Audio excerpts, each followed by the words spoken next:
Hello, people of the world and surrounding areas. It is Sunday, people. The Sabbath, and that can only mean a lot of things, people. But here at the Briggs podcast, it can only mean one thing. It is podcast day. So it is Sunday the 7th of July, 2024, and I hope you people are doing well out there, like staying alive, bobbing and weaving in amongst the tapestry of catastrophes that life can be, and having a positive week. It's been, for me, as ever, it has been a turbulent, if something of a eventful but turbulent week.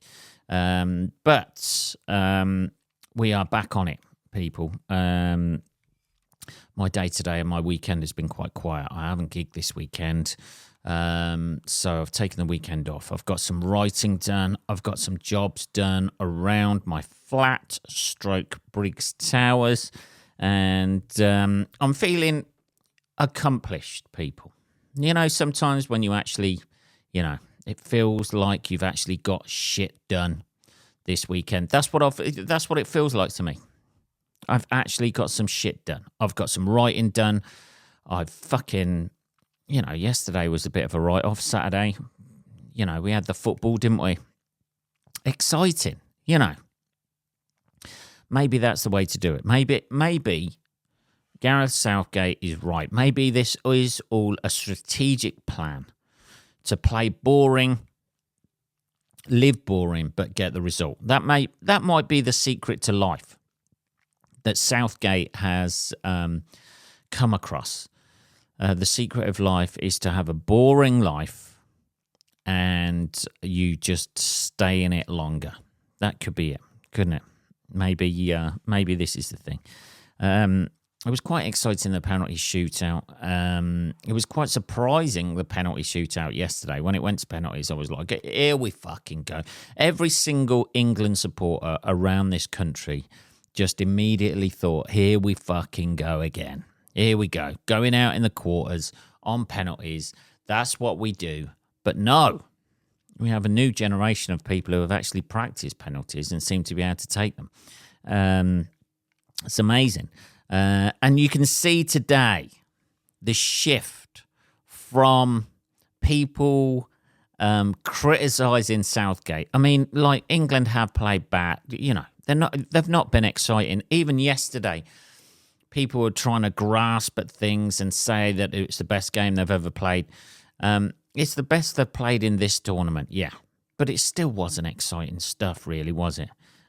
Saka's goal was fucking amazing. But apart from that, it's been pretty knock it back, knock it from one side of the pitch to the other side of the pitch. It reminds me of the fight scene in See No Evil, Hear No Evil. Shuffle left, shuffle left, shuffle left, shuffle left, and shuffle right, shuffle right, shuffle right, shuffle right. That's what it reminds me of. That is our game plan for England at the moment, it seems. However, I have noticed that the criticism of the England team has now gone from Gareth Southgate. Here we go. In the comments I read. I don't read the news article, I just read the comments underneath because I like seeing the opinions of fucking morons. That's what I like doing. That's like, if you're into the opinions of morons, just read the comments under any news article, and it will inevitably either end in a slagging match about religion or Israel and Palestine at the moment. That's how you can track what things are in the news at the moment. Just read the comments under stuff, what people's real feelings are about subjects, and whatever they end up arguing about, usually race, religion. Somebody will always correct somebody's spelling or grammar. It's fucking amazing. I love it. But the criticism has changed from Gareth Southgate now, and he's all on the back of Harry Kane. That's it. I mean, he hasn't done a lot. He's sort of like, just running up and down the pitch a bit, sort of like chasing the ball a bit, isn't he? He's chasing the ball a bit, isn't he? He's doing all right. He's up and down, chasing the ball. He's tracking back. He's hanging deep. He's flicking it on every now and again. He's not completing passes, but apart from that, that's okay. But it's amazing how they can't really slag off Gareth Southgate now, but they still have a thirst and need because England aren't playing exciting football. They still have a thirst and need to slag somebody off. So all of that is going on to Harry Kane now, which seems a little bit harsh. But I don't know. He's not playing particularly well. But you know, who am I to judge? You know, my aspirations of being a professional footballer ended. Well, I don't think they ever really began, but they ended when I was, you know, possibly last season, I think. A little bit of tea there. My aspirations in football ended when I dislocated my knee and broke my nose in the same game. So, you know, if something like that happens and you're on crutches for about 8 weeks, you've got to call it a day. Like when you're, 22, 23, something like that. It's never going to happen, is it? You know, you're playing Sunday League, so, let's have a look at the reality of the situation. But here we are, still forging on with our comedy career. There's a metaphor for it. Ah, dear. Anyway, it's exciting times here in England. I am feeling excited. I'm finally feeling excited about the Euros because every game is a kind of bit of a dread. This is the worst thing about being an England fan, right? It's the worst thing is the dread when you go into a game of this could be it. You know, we're into the final week now. It's a week today, the final, isn't it? So we're into the final week. Our game is on Wednesday against the Dutch. The Netherlands, I don't know why they're not called Holland anymore. Why are they not called Holland? Do I need to Google this? Is this something I need to Google? Is there a reason? They were always called the Netherlands, weren't they? But I'm sure the football team used to be called...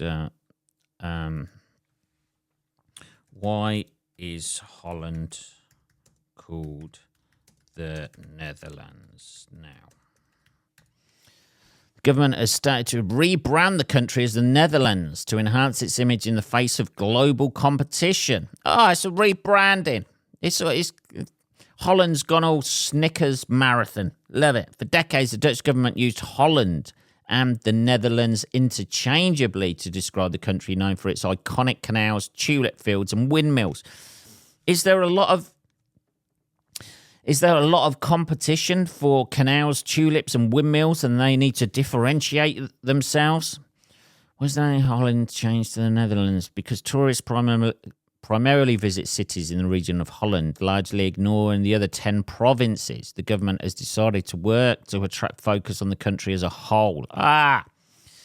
This is it. We are not Holland, or we are the Netherlands. That's a bit German, wasn't it? German, I don't know. Maybe that was an impression of a German guy living in the Netherlands. Hey. Right, okay. So we got the Netherlands on Wednesday. So which out of that side of the draw is possibly the nicest side of the draw to have taken as ever. It's our best chance. You've got to be excited about this. This is our best chance since our last best chance, isn't it? That's it. That's the way you've got to look at it. We can do this. If we get to the final, you just want to get to the final.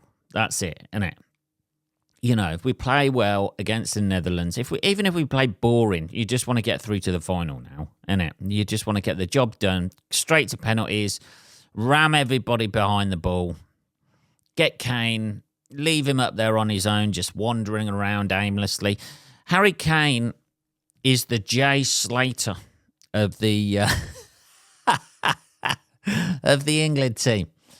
He goes missing. He's wandering about up there. He's doing something. He's somewhere on the pitch, isn't he? But nobody can really find him. I don't know. I'm not too sure if I'm uncomfortable with that analogy. Let's have some tea. So I'm all excited, people. I'm excited. So I'm trying I'm trying not to get too carried away, obviously, because I am an Englishman. We are used to disappointment. But I think either way, whatever happens after this tournament, I think Southgate will either retire or quit from the England team. I wouldn't want to take the shit that he's been taking. That's for sure. Over the last month or so, people have been a little bit harsh on him. But, we may be boring as a team to watch. And, it's not exciting. It's not particularly exciting stuff, is it? Knocking the ball around, People used to cheer that when they had possession of the ball. Now people are booing it because we're not actually doing anything with it. I say we, I have little to do with it. I hate the people who go, we, was it you, was it? No, but you fucking know what I mean. I'm an Englishman, and we claim responsibility for all successes and deny, and then we have, it's our prerogative to slag off people if they fail.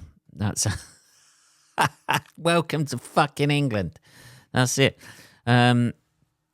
Anyway, one thing I have watched this week, which, as well as the football, which I'm very excited about. I just hope we get through Wednesday. Come on, we can fucking do it. I'm tired. I'm tired of people. It's coming home. It's coming home.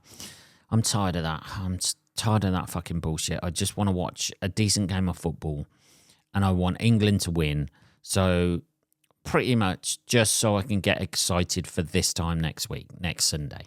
As soon as the country you support goes out, you kind of lose a little bit of interest in the whole tournament. So it's nice to have a little bit of success. If we can make it through to the final, that'd be fucking amazing. I would love that because that is my Sunday planned out next week.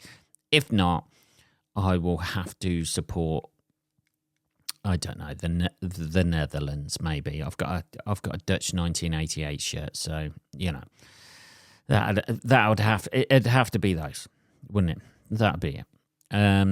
Anyway, talking of other things I've watched this week. Holy fucking shit! Holy shit! I watched a documentary on Netflix. I don't know if anybody else out there has seen this. The Man with 1,000 Kids. Now, to say it raised a few eyebrows here at Briggs Towers is to slightly, underplay the effect it had. Essentially, if you've not seen it, it's a documentary about a guy called Jonathan. Now, Jonathan was a sperm donor. He's a Dutch guy, Schmorgen, from the Netherlands, obviously, not Holland. Get that fucking tourism going over there. That's one thing these Dutch officials haven't been too big to promote, is it? The fact that they have serial fucking sperm donors. And essentially, because of one man, most of the population of Holland, the Netherlands, are possibly related.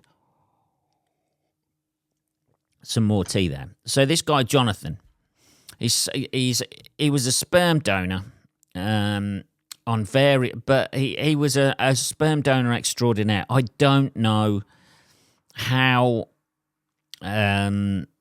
he found time to give as many donations as he gave, but he was cranking them out at an awfully large rate.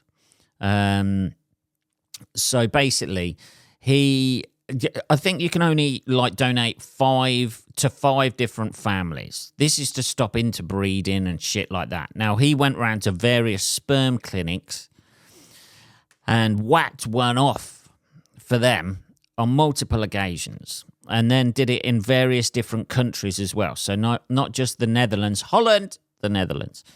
Not just the Netherlands. He was in Germany, the UK, he's gone down to Africa. He's spreading his seed all over the place, right?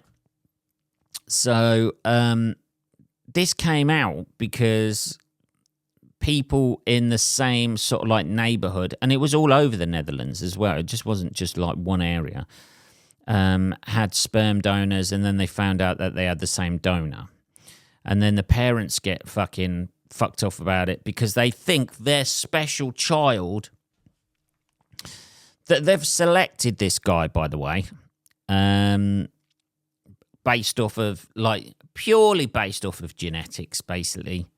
Because if they'd have actually sort of like done some sort of research and found out he was a fucking sociopath with weird sort of like eugenic tendencies to repopulate the fucking world with his spunk, they'd have realised that he was a lunatic. But obviously, you know, the background search of the sperm clinics and shit like that, and he was doing it in a dodgy way. It was like, you know, whacking off in public and giving them, not in public, not in front of people. He's not in the middle of a football pitch, you know, half-time special. But it was like going, you know, meeting them and then whacking off in a fucking toilet and then like giving them the fucking warm sperm or whatever in a jar.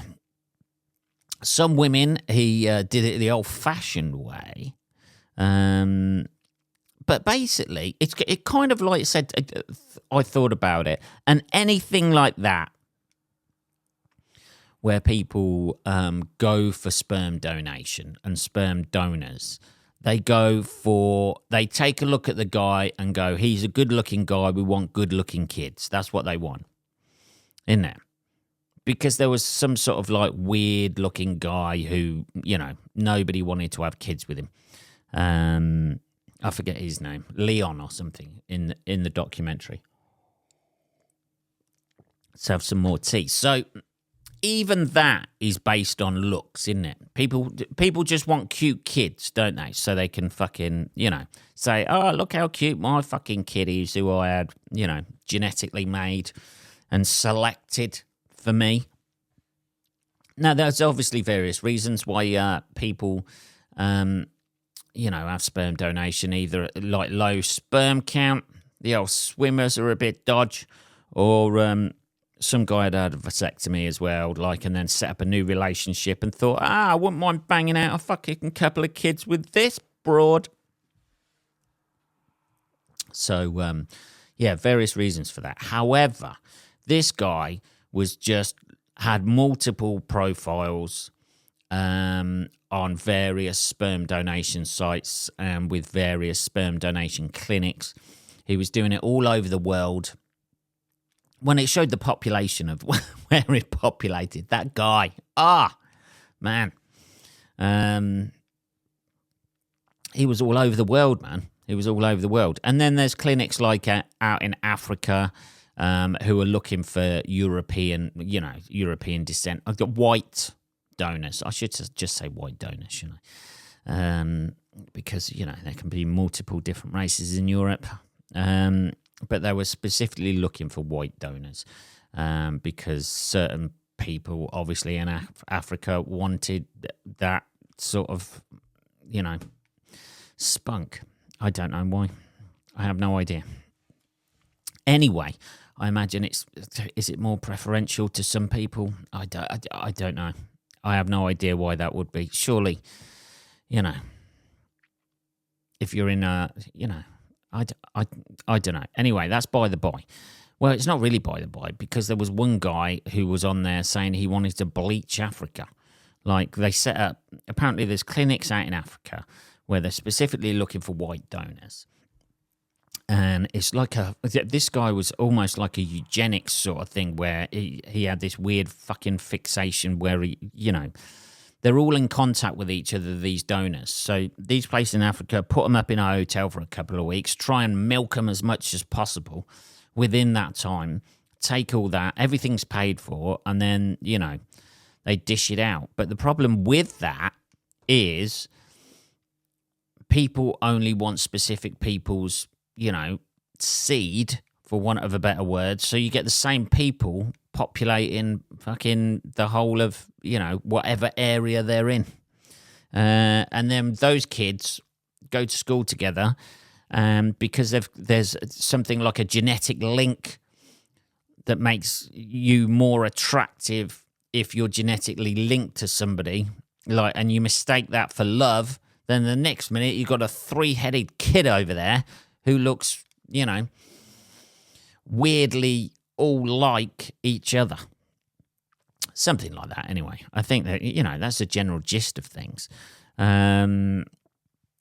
Yeah, it was weird, though. The thing that got to me, that I thought was weird about it, was just like how laser focused all of the people who were looking. I know you want your kids to be as cute as possible. If they're, there's lesbian couples in there and that sort of thing, and they're all looking for like the white, blonde hair, blue eyes. He had like blonde curly hair, blue eyes, and they were just like, oh man, that's the fucking, slanted European look at things, isn't it?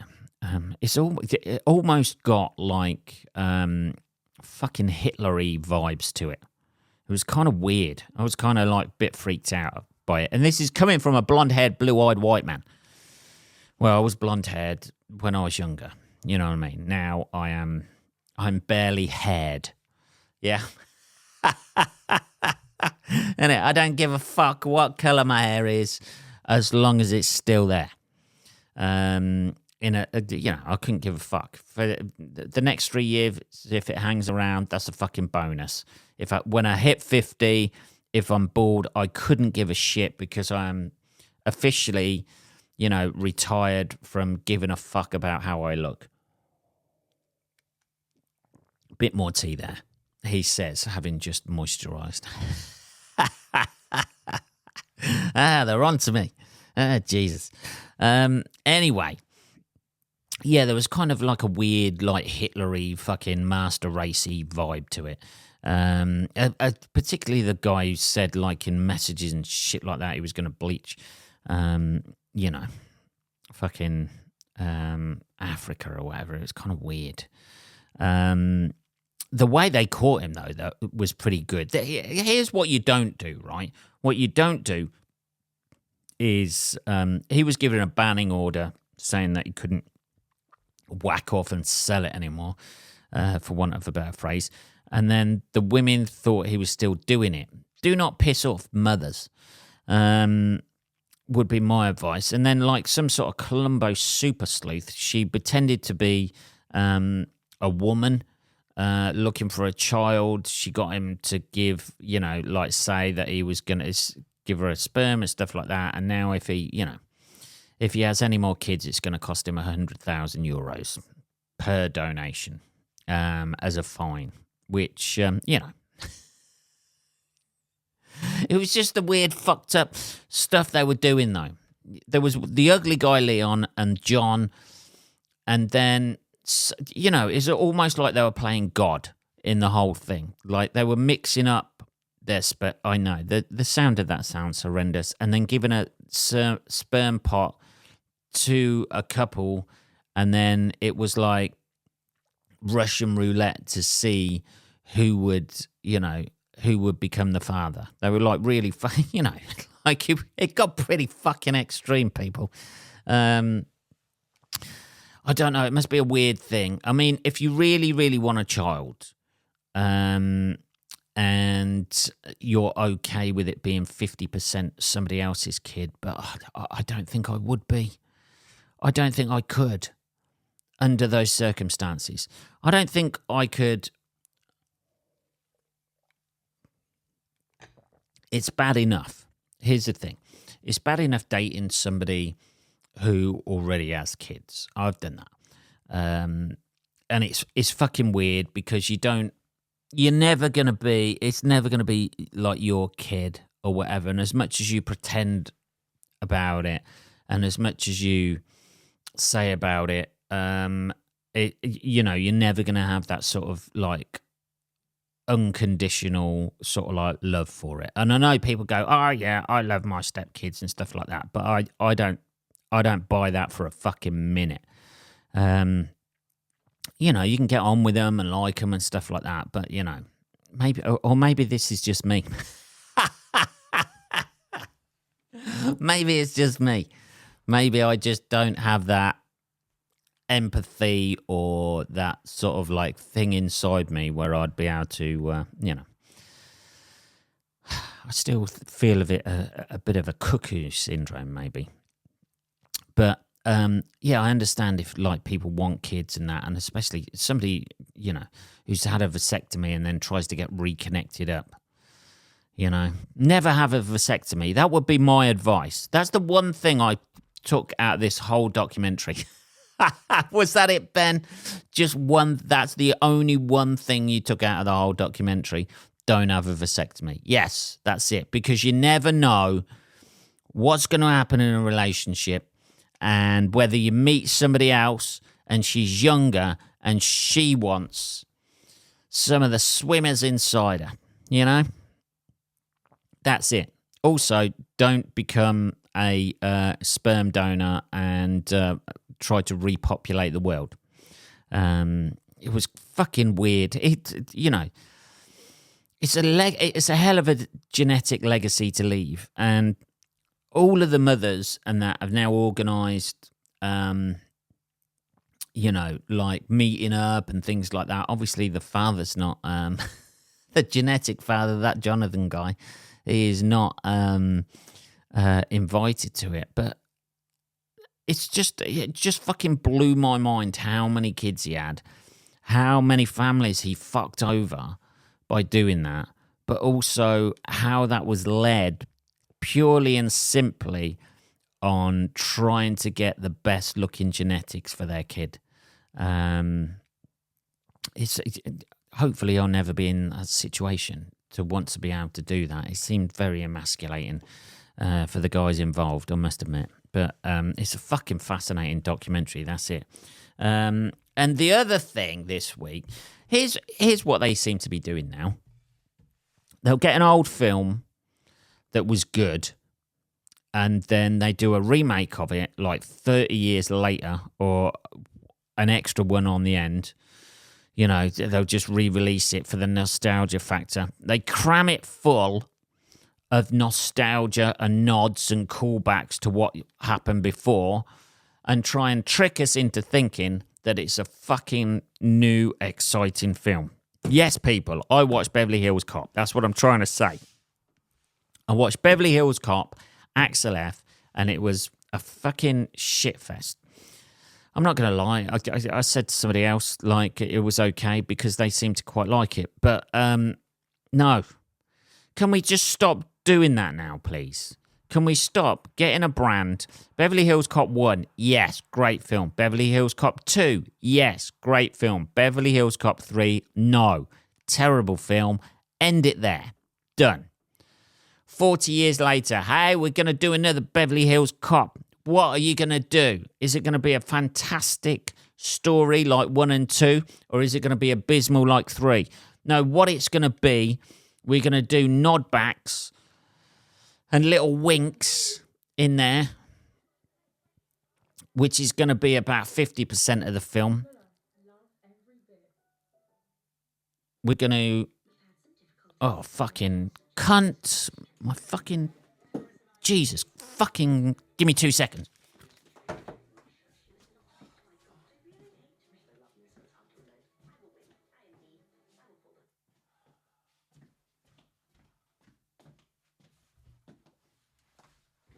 Getting excited there has just fucking switched my TV on. Fucking cocksucker. What they do a 50%... Oh no, I had to disappear and then come back. It's terrible. What they do, they'll do 50% of nostalgia, winks, nudges, nods, and all that sort of shit. And then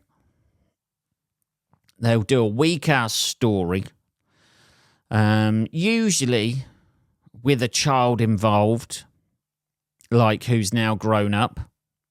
Bad Boys did that. Beverly Hills Cop did that. And then it's never the same sort of chemistry. You know, like Eddie Murphy in it seems to have forgotten like what Axel F was like. And, you know, a lot of it was due to his cocky nature and trying to convince people of stuff and that sort of thing. And, you know, it doesn't even do the same laugh. What the fuck is that about? Anyway, why can't Hollywood just stop doing that? You know, it's for people of my generation as well, who saw those original fucking films and then just fucking, you know, like, no, just stop doing that. I saw the original films. I didn't want to see any more Beverly Hills Cop films. They're hoping that they're selling it on the nostalgia factor of the first one and the second one, and the third one was absolutely shit.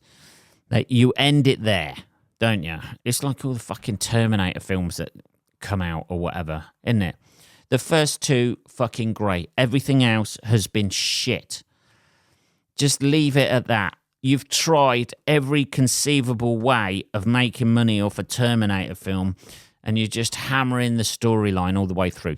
The only franchise that seems to hold up, in my opinion, and this is my opinion, people, the only franchise that seems to stand up is the Alien series. That's it. That's the only fucking franchise that seems to, like, keep going and being okay. Alien versus Predator, no. But if you look at all the Alien films that come out, all of them are fucking bangers. Absolute bangers. The ones with the alien in the title, I think there was like about 6 of them, weren't there? Alien, you know, Alien 1, Aliens, Alien 3, Alien 4, Alien 5. All of those.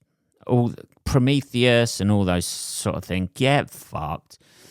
You know, Alien versus Predator, get fucked. Oh, dear. Anyway, that's my moan of the week. So if you want to watch a film that harks back to a decent film in the 80s and never actually regains that, but sort of like, you know, if you want to go, oh, I remember that, you know, watch Peter Kay. No, watch Beverly Hills Cop, Axel F. Oh, do you remember that? Oh, look, it's like the same thing as he's driving in to Beverly Hills. Oh, my God, there's that guy from that film. And there's that guy from that film. And there's that guy from that film. Oh, he's got a daughter now. I wonder what she's like. She don't get on with him, does she? Oh, I bet. Yeah, you know. That's it, isn't it? Some sort of, like, child who's estranged from them. There must be a fucking formula that they're all working to, that they just put it back in like that. Anyway, that's this week's fucking episode. We had to disappear then, switch my fucking telly off that came on. But however, we've got through it, people. It is that is it. Half an hour done.